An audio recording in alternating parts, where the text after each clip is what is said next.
as the Afrikaner is having now, here, the white man, same thing, the Muslim was same position. In Spain for 800 years he had it. The Afrikaner is here only for 300 years. He's having a good time, the halwa and the nice things here. He's having it only for 300 years. The Muslims had it for 800 years. And they're listening to the dire warnings of the Quran. Allah is warning them. He's warning us all times. The warnings are eternal. فَلَمَّا نَسُوا مَا ذُكِّرُوا بِهِ. Before that, say, كَمْ تَرَكُوا مِنْ جَنَّاتٍ وَعُيُونٍ كَمْ تَرَكُوا مِنْ جَنَّاتٍ وَعُيُونٍ وَزُوءٍ وَمَقَامٍ كَرِيمٍ وَنِعْمَةٍ كَانُوا فِيهَا فَاكِهِينَ كَذَلِكَ أَوْرَثْنَاهَا قَوْمًا آخَرِينَ فَمَا بَقَتْ عَلَيْهِمُ السَّمَاءُ وَالْأَرْضُ وَمَا كَانُوا مُنْظَرِينَ. They read this. They read in the Salat, during the Quranic, the Rakats, in our Salat, they read. During the Taraweeh, they read. And they read the Tilawat in the homes, they read. These are Arabs. They understood what they were reading.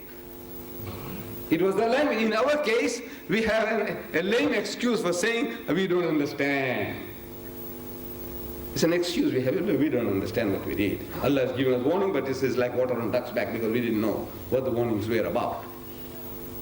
So now I want to put you in a dangerous situation. I said, look, get the translation. So you won't have any more excuses. That's why you are afraid. Don't buy. You are in deeper trouble. Yes. Now you want to read. Allah is telling you this. Say, man. And if you don't heed the warning, double trouble. Rather be in single trouble. Just say, I didn't know. If you think you'll get away with that. The Arab is reading this in his own mother tongue. And Allah is warning him. Kam taraku min jannatin wa uyun. So how many were the gardens and the fountains they left behind? Wazuim wa makamin kareem. And cornfields and monumental buildings. Wa ni'matin kanu fiha fakihin. And wealth and the amenities of life in which they took so much delight. Kathalika. Awrasnaha qawman akharin. That's other people we made to inherit these things. فَمَا بَقَتْ عَلَيْهِمُ السَّمَاءُ وَالْأَرْضُ وَمَا كَانُوا مُنْظَرِينَ. And neither the heavens nor the earth shed a tear for them, nor was respite given to them anymore. They read it. But when they read it, they're thinking about the Egyptians. They are thinking about the Egyptian, the fool, the Pharaoh. Allah, look at them. The gardens they had and the fountains they had and the monumental building, the pyramids and the sphinx. Oh, what they had. And cornfields, everything they had, the richest. One of the most richest civilized nation at the time was Egypt. And the fool, he didn't heed the warning. Allah sends plague after plague, warnings after warnings. He didn't heed. Eventually Allah destroyed him in the Red Sea. Drowned him and his hordes and his troops. He drowned him in the Red Sea. You see that fool? He didn't learn. He didn't learn. See what Allah did to him? The fool doesn't know that he is in the firing line now. When he's reading, he's in the firing line. Because when you read this today, as soon as you read this, you think of Spain. Wallah. If you ever go to Spain, if you ever visit that country, you see that the Alhambra, the Cordova, all these beautiful cities that the Muslims left behind, beautiful buildings, and fountains in disuse. That's the only thing that there is that one can see in Spain. Besides the bullfights, if you're interested in bullfights, that they can show you bullfights. And the women, when they do the dancing, they have something on the fingers called castanets. They make kit, when they... Besides that, there's nothing in Spain except the buildings that our forefathers left. That's all that there is to see. But for 800 years, Allah gave them a mighty long inning to do the job. No, they won't do the job. You know why? Because proud, arrogant. So these Spanish people, pig eaters, what can they understand about Islam?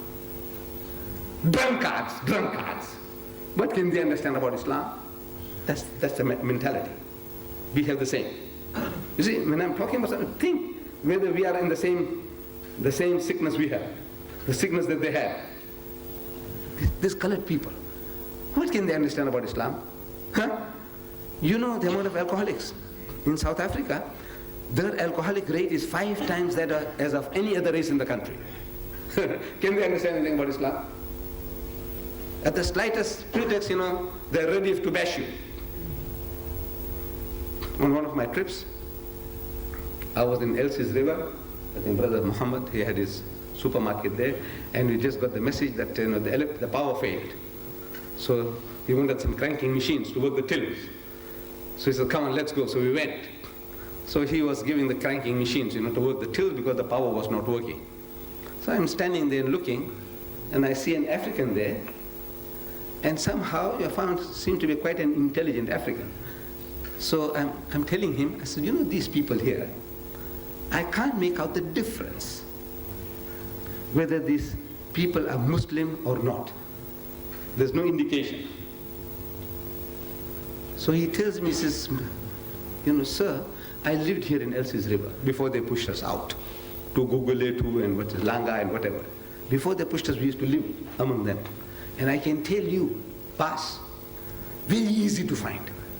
The difference is how. He said, you see, about 3 times, these coloreds, they bashed me up for no reason. Drink, and this is a bash of kafir, bloody kafir. These Malay people, they're very good people. They don't do that. That's his way of identifying. The color and the Malay. Otherwise, we look the same.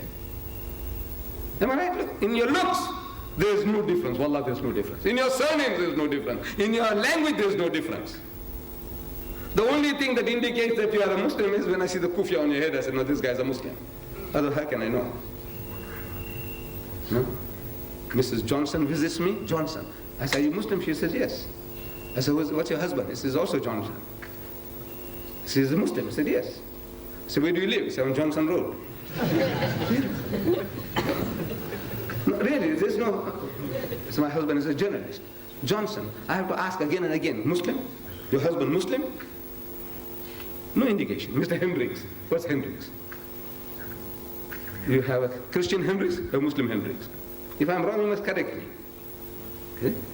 Muslim Brown, our Qari tonight, he's a Muslim Brown, and we have a Christian Brown. Am I right? Look, that means this is what our slave masters gave our forefathers. We still carry those names. In looks, when I went to the Habibia, in my previous trips, Hanif Ali was the principal. He tells me, he said, look, he's taking me through the different classes. And he said, look, just watch the features of these children in the different classes.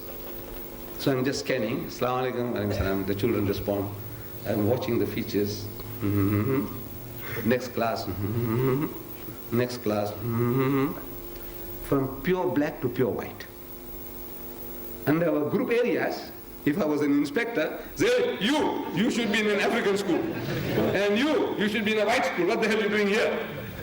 From pure black to pure white among us. Muslims all. Then I go to Stellenbosch. There was a Mr. Gabriel. He was a teacher, and we were talking. He takes me to his school, colored school. He didn't tell me anything, but I was doing the same thing, scanning the children. Wallah, from pure black to pure white. Same. That means this, your looks can't give me any indication what you are. It's only if you have a kufiya on, I said, no, this guy is a Muslim. Otherwise, no. Otherwise, the other man says the behavior. Can the coloreds understand anything about Islam? The Bushman in the Kalahari, you think he can understand anything about Islam? The Hottentot, can he? No, backward people, ignorant people, what can they understand? That mentality prevailed in Spain. These pig eaters, the Spanish people, these wine bibbers, the Spanish people, what can they understand? That arrogance. I'm telling, I say, your forefathers could? Were your forefathers, I'm talking to the Arab, were they worse than the Spanish people? Never. Your forefathers, the Arabs, of the Ayyamul Jahiliyyah, of the days of ignorance before Islam, they married their stepmothers. Did the Spanish people do that? No. These Arabs, They were marrying their stepmothers. Father died, he inherited his wife as well. They buried their daughters alive. Did the Spanish people do that? No. You were drunkards, adulterers, gamblers, the worst of human creatures. That Gibbon, the master historian, describes the Arabs before Islam. He says the human brute, almost without sense, is poorly distinguished from the rest of the animal creation. The only thing that makes him different from the animal is the form. This form. Fi ahsani taqweem. Allah has made you in the best of form. Otherwise, animal and worse than animal. You, your forefathers. And Allah could change you through His book, His wahi, His revelation, the Quran. He can't change the Spanish people. No. For 800 years, you could do nothing. Look, the white man has done the job. In 300 years, he has Christianized the nation. This in Africa, South Africa has the biggest percentage of Christians in the whole of Africa. If Libya boasts highest percentage of Muslims, South Africa boasts the highest percentage of Christians. The white man, he did the job. You carry colored identity. Among all those who carry colored identity, the majority of them are Christians. The African majority are Christians. The white majority are Christians. This is an ocean of Christianity. He did the job. We, in 800 years, we couldn't make a scratch. Your pride, your arrogance, you didn't want to share. Allah says, you don't want to do your job? He said, fatarabbasu. You wait. And they waited. You know, the fools, they waited. Allah says, wait. You say you're following Allah's command. No, that wait was not waiting. It's a warning. So look out. So they start looking out. Another police. Their language is like that at times. You say something, but you mean something else. Like a Frenchman learning English. He was trying to learn English, mastering English grammar.